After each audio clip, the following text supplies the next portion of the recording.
Australia మాజీ captain Aaron Finch త్వరలో జరగబోయే Bharat versus Australia one day series ఫలితంపై అలాగే స్టార్ ఆటగాళ్లు రోహిత్ శర్మ మరియు విరాట్ కోహ్లీ గురించి ఆసక్తికరమైన వ్యాఖ్యలు చేశారు. ఆస్ట్రేలియా మాజీ ఓపెనింగ్ బ్యాట్స్మెన్ అయిన ఫించ్ ఓడిఐ సిరీస్ కు ముందు మాట్లాడుతూ ఏమన్నాడంటే, రెండు జట్లు కాగితంపై సమానంగా బలంగా ఉన్నాయి. రెండు జట్ల మధ్య ఎప్పుడు మ్యాచ్ జరిగినా గొప్ప పోరాటమే. పేపర్ మీద చూసినా ఇరు జట్లు సమంగానే కనిపిస్తున్నాయి. సమకాలీన క్రికెట్లో రోహిత్, కోహ్లీ ఇద్దరు అతిపెద్ద స్టార్ ప్లేయర్స్. ఈ ఇద్దరు వన్డే క్రికెట్లో చాలా ప్రమాదకరమైన ఆటగాళ్లు. ఈ ఇద్దరి విషయంలో ఆస్ట్రేలియా చాలా జాగ్రత్తగా ఉండాలి. ఏ మాత్రం ఛాన్స్ ఇచ్చినా ఈ ఇద్దరు సిరీస్ ను లాగేసుకుంటారు. గిల్ మొదటిసారి ఇండియాకు వన్డే కెప్టెన్ గా వ్యవహరిస్తున్నాడు. ఇటువంటి సమయంలో గిల్ పక్కన కోహ్లీ, రోహిత్ ఉండడం ఖచ్చితంగా అతడి ఆత్మవిశ్వాసాన్ని పెంచుతుంది.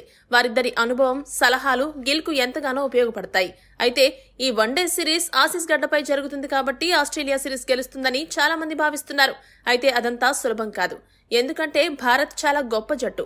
వారిని ఓడించడం అంత తేలిక కాదు. ఒక్కటి మాత్రం చెప్పగలను, ఇదొక గొప్ప సిరీస్ అవుతుందని ఫించ్ పేర్కొన్నాడు. ఈ వీడియో గనక మీకు నచ్చినట్టయితే లైక్, షేర్, కామెంట్ చేయండి. మరిన్ని స్పోర్ట్స్ అప్డేట్స్ కోసం మా ఛానల్ ను సబ్స్క్రైబ్ చేసుకోండి.